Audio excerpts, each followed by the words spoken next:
Abra, por favor, a sua Bíblia, o Evangelho segundo João, no capítulo 3.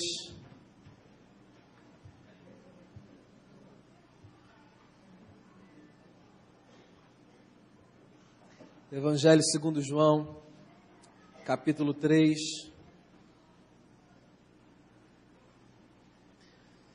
Eu quero ler com você do versículo 16 até o versículo 21. Evangelho segundo João, capítulo 3, do versículo 16 ao versículo 21.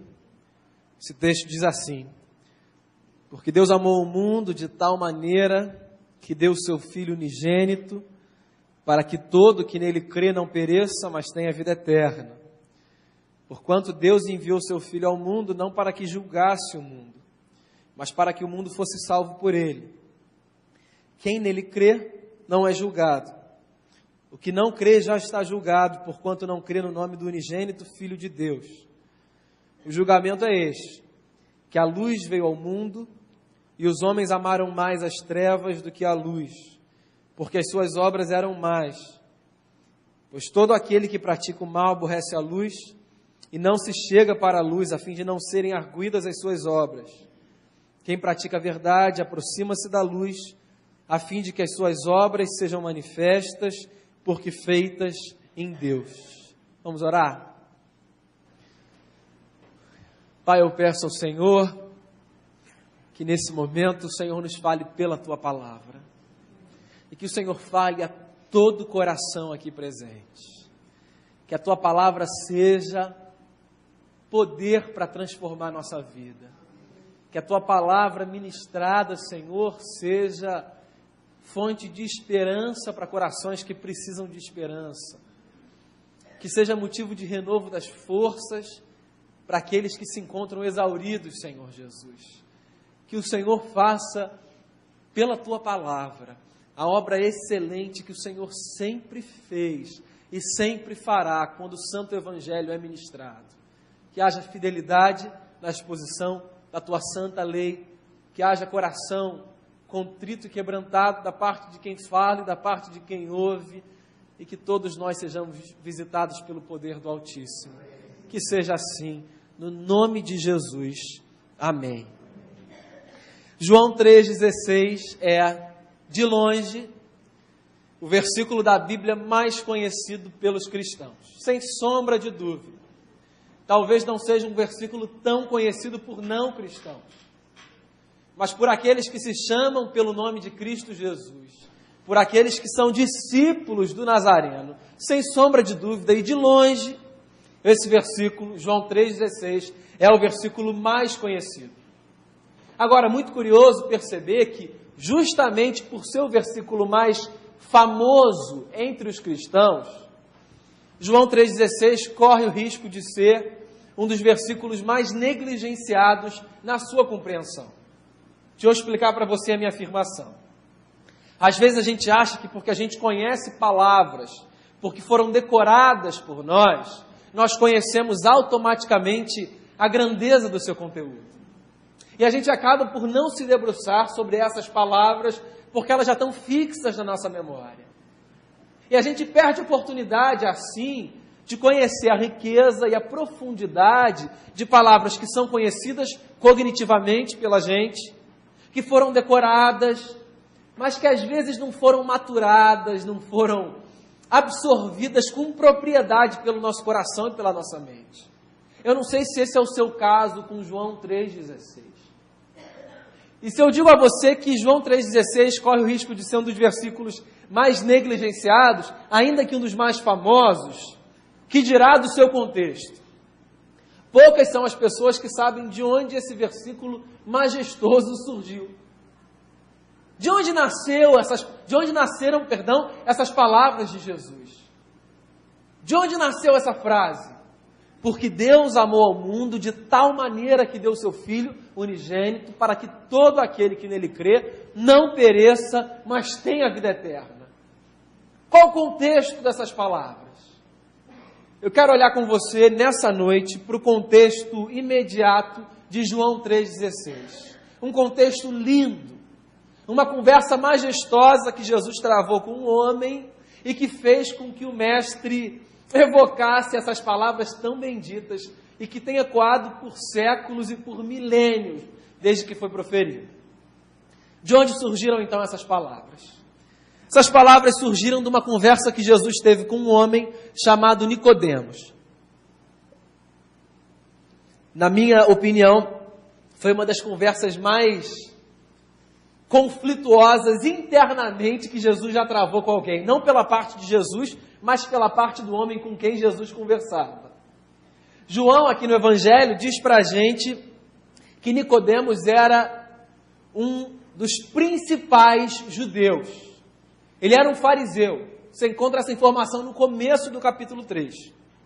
E eu não sei se você sabe ou se você se lembra, mas ninguém ofereceu tanta resistência ao ministério e à mensagem de Jesus como os fariseus ofereceram. Durante 3 anos, os fariseus se engajaram na obra de acabar com o ministério daquele que se dizia filho de Deus. A mensagem de Jesus era por demais incômoda aos ouvidos daqueles homens que se deram o título de guardiães da lei, de protetores da lei de Moisés. Por conta disso, porque a mensagem de Jesus era uma afronta àqueles homens, eles viviam dia e noite para encontrar em Jesus alguma falha, algo que o acusasse e que o levasse a algum tipo de morte, a algum tipo de prisão. E não é que no meio desse partido que vivia para destruir o filho do carpinteiro, um dos seus principais partidários tem o seu coração tocado pela mensagem do Evangelho. Isso podia acontecer com qualquer um, mas não podia acontecer com Nicodemos. Nicodemos era grande, Nicodemos era líder dos fariseus. Quem quer que olhasse nas ruas de Jerusalém para Nicodemos, sabia que ali estava um homem que estava em busca de Jesus.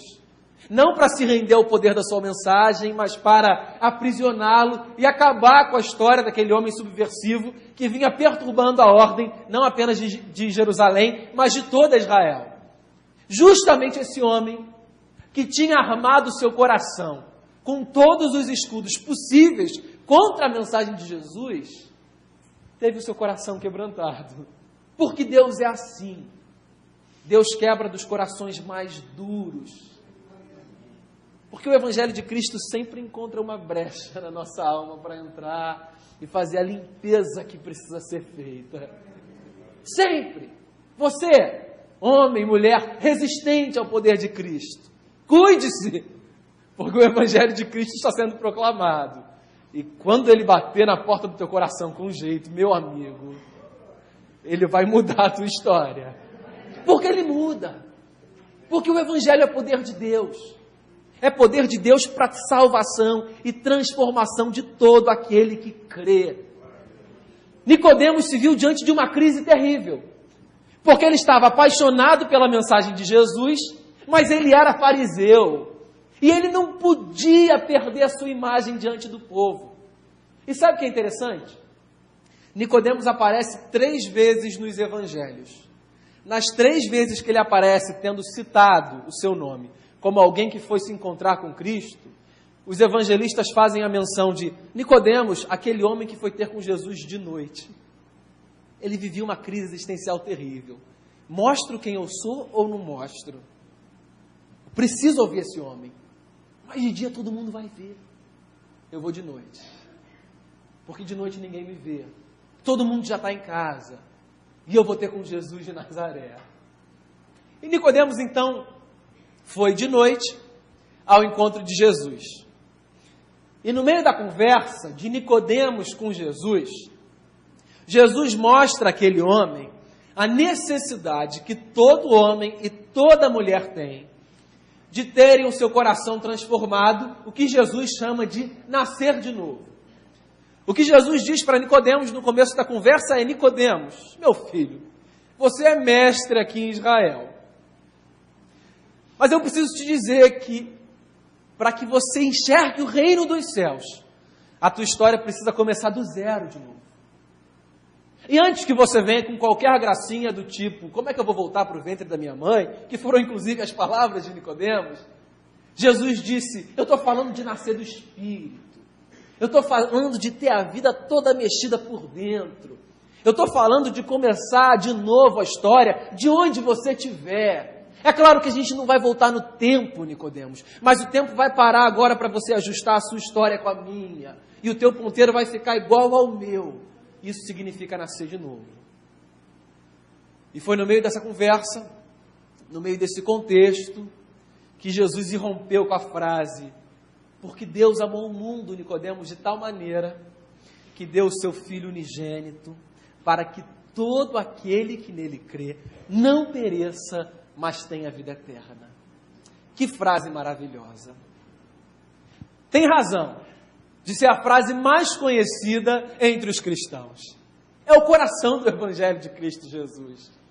É a síntese da mensagem de fé. Não é à toa que Martinho Lutero, João Calvino, John Stott, Santo Agostinho e tantos gigantes da fé, ao se debruçarem diante dessa mensagem, disseram todos, é o resumo de toda a lei de Deus. É o resumo do Evangelho. É a chave para a compreensão da possibilidade de uma nova vida. E o que nós temos aqui nessa frase de Jesus é o seguinte, nós temos uma afirmação e nós temos uma comprovação da afirmação. A afirmação que Jesus faz aqui é a seguinte, Deus amou ao mundo. Essa é a afirmação de Cristo. E qual é a comprovação da afirmação de Jesus? A comprovação da afirmação de Jesus é, Ele deu o seu Filho. É muito interessante a gente pensar nessa questão de afirmação e comprovação. Porque quando a gente faz essa associação de afirmação e comprovação, a gente se dá conta de que no reino dos céus, no que diz respeito a qualquer declaração de amor que a gente faça, não existe nenhuma atitude que confirme melhor a nossa declaração de amor do que a nossa atitude de nos doarmos de alguma forma para quem quer que a gente ame. O que eu estou querendo dizer a você nessa noite é o seguinte, nada demonstra mais o amor declarado do que um gesto de doação. Nada. Nada. O reino dos céus é um pouco subversivo, na verdade, completamente subversivo. E a gente precisa aprender que no reino dos céus não existe nada melhor do que perder. Porque no reino dos céus não existe nada melhor do que amar. E no reino dos céus quem ama sempre perde. Sempre. Porque se a maior demonstração do amor é a doação, quando você ama, você doa alguma coisa e, consequentemente, você perde alguma coisa. Mas você perde com prazer. Porque você perde sabendo que, no fundo, você ganhou. Uma satisfação interna, um ajuste na tua alma, a restauração de um relacionamento, uma ferida sarada, um abraço. Quem perde ganha no reino dos céus. E quem ama precisa aprender a perder. Perder nesse sentido. No mesmo sentido em que o nosso Deus se propôs a perder. É que a gente vive no meio de uma onda tão grande de falar de triunfo, de vitória e de conquista e etc. Que a gente acaba se esquecendo de que no meio da mensagem do Evangelho existe o anúncio de um Deus que resolveu perder para a gente ganhar. É muito subversivo, isso é muito louco, é muito surreal. Pensar que Deus escolheu perder para a gente ganhar. Perder em que sentido? Ora, no sentido de que o apóstolo Paulo, me perdoem, disse, ele se esvaziou da sua glória, abriu mão, perdeu. A Trindade, por algum momento, perdeu de alguma forma a sua glória e a sua beleza. Porque o Filho se esvaziou. Assumiu forma de servo, figura humana, habitou entre nós, disse isso no Natal, se submeteu às leis dos homens, se submeteu ao espaço físico, um Deus que não pode ser contido pelos céus e pela terra, ao ventre de uma mulher. A gente precisa aprender a perder. Jesus disse isso. Você quer ganhar a tua vida? Perca a tua vida. Opa, quase que eu perdi um copo aqui. E eu te digo isso nessa noite, meu irmão.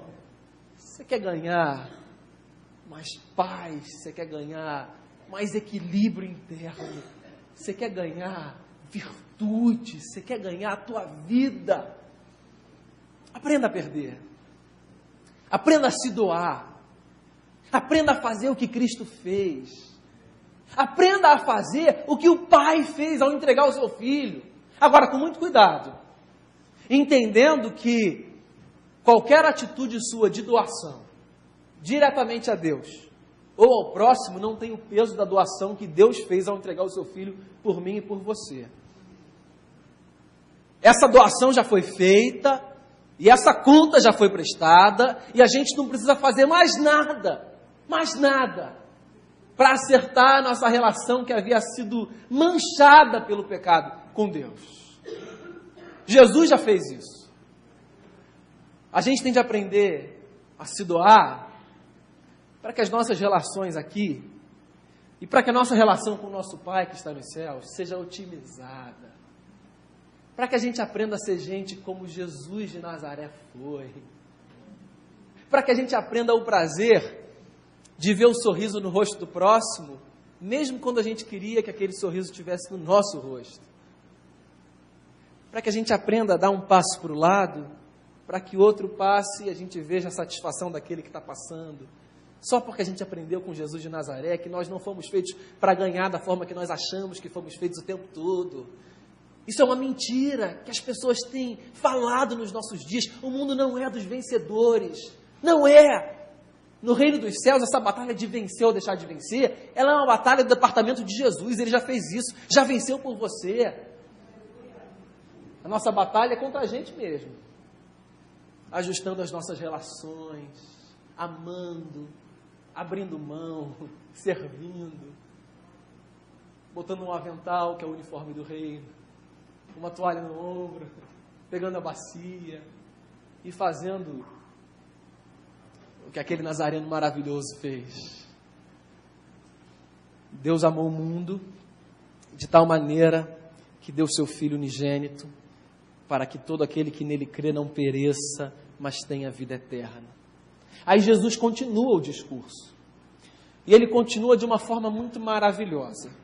Jesus continua o discurso dizendo o seguinte, versículo 17. Porquanto Deus enviou o seu Filho ao mundo, não para que julgasse o mundo, mas para que o mundo fosse salvo por ele. Eu quero parar aqui. Essa notícia ela é maravilhosa. E ela é maravilhosa pela seguinte razão. Essa notícia, ela nos livra de um mito terrível que assola a mente e o coração de muito discípulo de Jesus. O mito de que Deus se fez homem e habitou entre nós para nos julgar e para observar o quanto nós temos pecado, para que assim, ao identificar em nós falhas, nos mande para o inferno. Eu não sei se você é fruto de uma evangelização que tem como plataforma principal a tortura e o terror. Eu não sei se você sabe, tem muita gente que veio a Cristo pelo medo do inferno. Tem muita gente que aprendeu que precisa servir a Jesus, porque se não servir a Jesus, ele está por aí para condenar. Ele veio para lançar os rebeldes no lago de fogo. E veja bem, preste atenção com muito cuidado ao que eu vou dizer. Eu não estou desdenhando ou desprezando as doutrinas da condenação, do inferno, do julgamento. Essas doutrinas são bíblicas, são importantíssimas. O que eu estou dizendo é o seguinte, o propósito da vinda de Deus ao mundo foi para salvar e não para julgar. Jesus está dizendo isso aqui. Ele veio para salvar. Ele não veio para julgar. Por uma razão muito óbvia que Isaías já tinha anunciado. O servo do Senhor não viria para esmagar a cana que já está quebrada, nem para apagar o pavio que fumega. O servo do Senhor viria para fazer novas todas as coisas. Condenados nós já estávamos. Então a vinda de Cristo ao mundo não foi para ratificar o que já estava acontecendo, que já tinha acontecido. A vinda de Cristo ao mundo foi para transformar a nossa história e dar a mim, a você, a possibilidade de um recomeço. Jesus leva isso tão a sério que ele explica nos versos 18, 19, 20 e 21, e eu peço que você atente para essas palavras.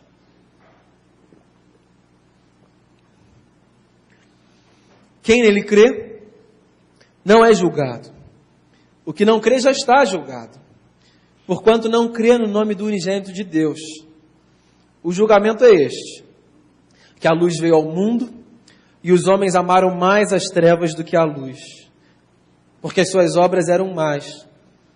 Pois todo aquele que pratica o mal aborrece a luz e não se chega para a luz, a fim de não serem arguidas as suas obras. Quem pratica a verdade aproxima-se da luz, a fim de que as suas obras sejam manifestas, porque feitas em Deus. A explicação de Jesus para a sua argumentação é a seguinte: o nosso ponto de partida é a condenação. A gente nasceu em pecado. Davi já tinha falado sobre isso. Nós fomos concebidos em pecado. A nossa história já é, desde o começo, marcada pela maldade. E por conta disso, nós já nascemos condenados. Antes que você considere isso injusto, deixa eu te explicar como é que isso funciona. O que nós aprendemos na Bíblia Sagrada é que nós tínhamos na figura dos nossos primeiros pais, Adão e Eva, dois representantes da nossa raça. Adão e Eva, descritos lá em Gênesis, capítulo 2 e capítulo 3, eram nossos representantes legais. Isso significa que o destino da nossa raça seria definido pela escolha de Adão ou de Eva, em se manterem ou não obedientes às instruções divinas. E nós aprendemos no capítulo 3 de Gênesis que Adão e Eva escolheram pela rebeldia, e com eles, todos nós escolhemos pela rebeldia. Porque aqueles que nos representavam escolheram romper com o Senhor, engodados pela mentira da falsa liberdade. Romperam com Cristo, romperam com o Criador, e com eles todos nós rompemos. Mas o amor de Deus, que você cantou ainda há pouco, por mim e por você é tão grande, que Deus achou por bem não permitir que Adão e Eva fossem os nossos únicos representantes. Assim como nós temos representantes para a desgraça, Deus resolveu estabelecer um representante para a graça. Alguém que fez por mim e por você aquilo que nós não conseguiríamos fazer para acertar as nossas contas com o Criador. Jesus de Nazaré. Ele nos representa junto ao trono do Pai. Por isso que ele não veio para julgar. Ele veio para salvar. Pisou essa terra para mostrar a homens e mulheres sem esperança que havia um jeito de voltar a ver a vida com a perspectiva dos céus. Crendo na sua mensagem, abrindo seu coração para o poder do seu Evangelho e tendo a sua história mexida da ponta dos pés ao topo da cabeça, pelo mesmo poder que virou de cabeça abaixo a vida do Nicodemos. Qual é a mensagem que eu tenho para você nessa noite? O que eu tenho para te dizer? O que eu tenho para te dizer é o seguinte: existe no mundo um Deus que está disposto a salvar.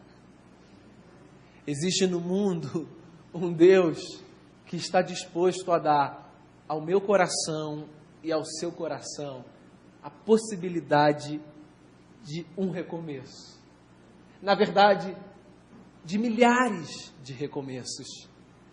Porque mesmo eu e você, que já tivemos o nosso coração transformado num primeiro momento pela graça de Cristo, precisamos continuar todos os dias nos convertendo. Ou como diz literalmente a expressão, voltando para o rumo na nossa caminhada de fé. Às vezes a gente acha estranho o discurso de Jesus para Pedro. Pedro, quando você se converter, apacenta as minhas ovelhas. Pedro, discípulo, homem que tinha feito a confissão mais santa. Tu és o Cristo, Filho do Deus vivo. Como é que um homem desse ouve de Jesus a expressão, quando você se converter, apacenta as minhas ovelhas? É porque a gente precisa aprender que, num certo sentido, a gente se converte todo dia. Do inferno a gente é tirado uma vez, mas todo dia, e muitas vezes durante o dia, o inferno é tirado de dentro da gente. E cada vez que Deus, que nos tirou do inferno de uma vez, vai tirando os resquícios do inferno de dentro da gente, a gente acaba se convertendo. Porque quando os resquícios do inferno que permanecem na gente, desse mundo mau e das trevas, começam a falar mais alto, Cristo nos limpa e nos apruma dizendo, te converte, meu filho, e continua a caminhar. Meu irmão, a mensagem que eu tenho para o teu coração nessa noite é de que existe um Deus que está disposto a te salvar. Um Deus que veio a esse mundo para mostrar para mim e para você que quem ama precisa aprender a perder. Um Deus que veio a esse mundo para mostrar para mim e para você que, na verdade, os maiores são os menores. Os que entendem que a verdadeira vida, a vida de qualidade, é aquela que é vivida a partir do serviço ao próximo e a Deus. Eu não sei se o seu coração, como de Nicodemos, vivencia crises pela mensagem do Evangelho de Cristo. Eu não sei até que ponto a tua relação com o Todo-Poderoso é uma relação religiosa ou experiencial. O que eu quero te dizer é que tenha você se convertido uma vez, ou esteja você já nesse processo de conversão contínua, da retirada dos resquícios das trevas de dentro de você, existe um Deus que pode te salvar. Do inferno, se lá você ainda se encontra, e de você mesmo, se você luta ainda com os teus dilemas, com as tuas crises, com as tuas angústias, com a tua falta de fé. E eu queria, para fechar essa mensagem, orar com você e orar por você.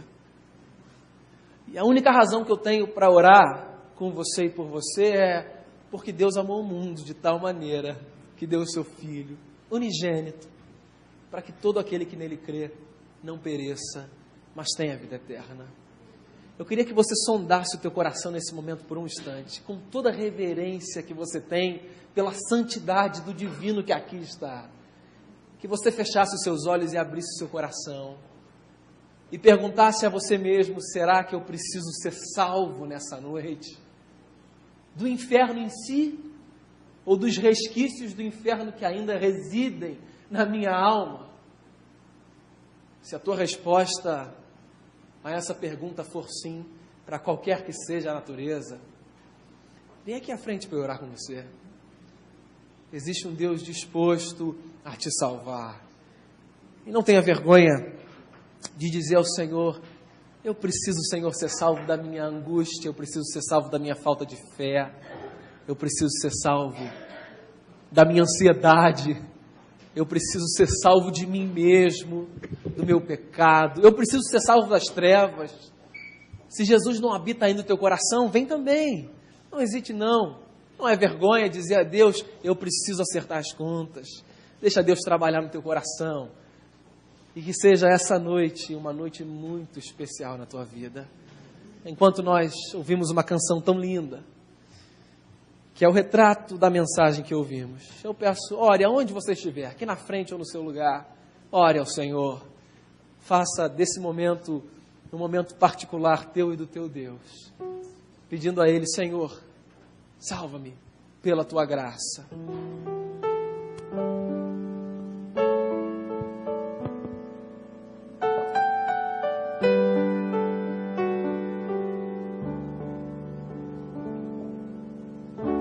Diga para os temerosos, não há nada a temer. Poderoso é o teu Senhor, quando clama seu nome. E Ele então virá.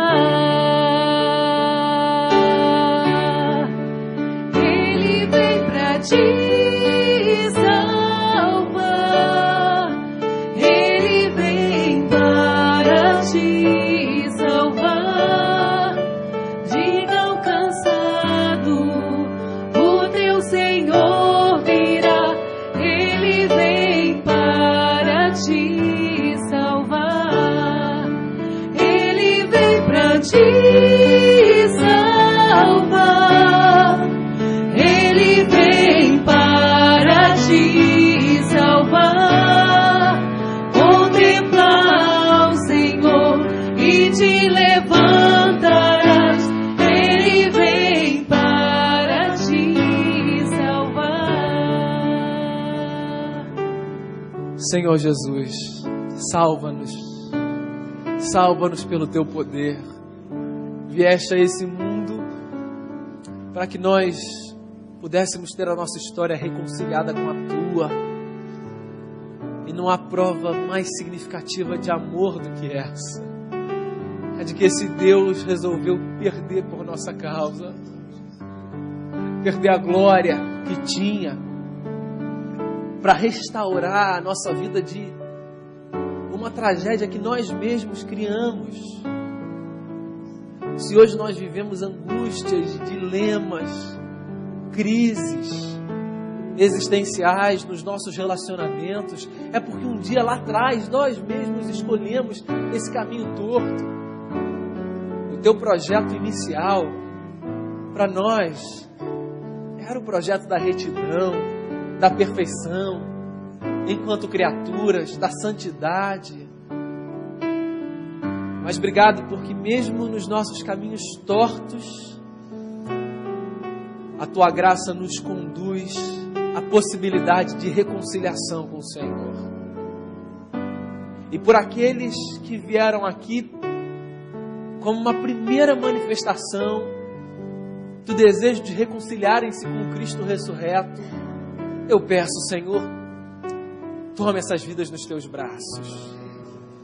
Tome nos teus braços eternos de amor corações que acabam de ser tirados das trevas pelo teu poder e pela tua graça. Aqueles, Senhor, que como eu, precisam diariamente ser salvos de si mesmos, dos seus pecados, das suas falhas, dos seus dilemas.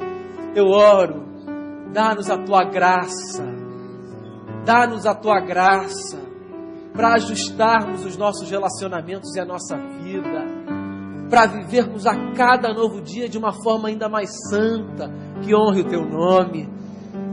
Salva-nos, Senhor, é o desejo do nosso coração. Salva-nos, salva-nos da tentação de fazermos da religiosidade a plataforma da nossa relação contigo. Salva-nos, Senhor, do pecado, do orgulho.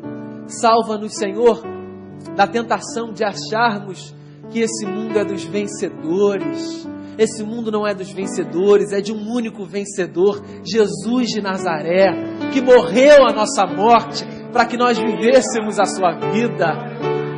E nós caminhamos atrás das pegadas de Jesus, o único que venceu. E caminhamos carregando a nossa cruz, como fomos ensinados pelo Mestre. Carregamos em meio a aflições, como fomos advertidos pelo Senhor. Carregamos, às vezes celebrando, mas às vezes chorando, mas sempre na certeza de que estamos debaixo do cuidado de um Deus que amou tanto que deu. Obrigado, Senhor, pelo Teu amor. Que o Teu amor nos envolva, a todos nós, cada dia mais e mais. Que a consciência do Teu amor gracioso traga aos nossos corações reverência e temor. E que isso, Senhor, desemboque em vida santa na Tua presença. Abençoa-nos, abençoa-nos com toda sorte de bênçãos espirituais nas regiões celestes, em Cristo Jesus, o vencedor. No nome de quem oro por mim e pelos meus irmãos e irmãs. Amém. Volta para o teu lugar, meu irmão, debaixo da certeza de que Cristo te ama e veio para te salvar.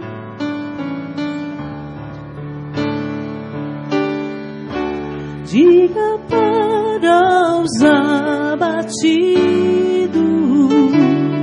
não percam a fé. Poderoso é o teu Senhor, quando clama seu nome. Ele então virá. Ele vem para te salvar, cantem. Ele vem para te salvar. Ele vem para te salvar. Diga ao cansado, o teu Senhor virá. Ele vem para te salvar. Ele vem para te salvar. Ele vem para te salvar. Contemplar o Senhor e te levantarás. Ele vem para ti.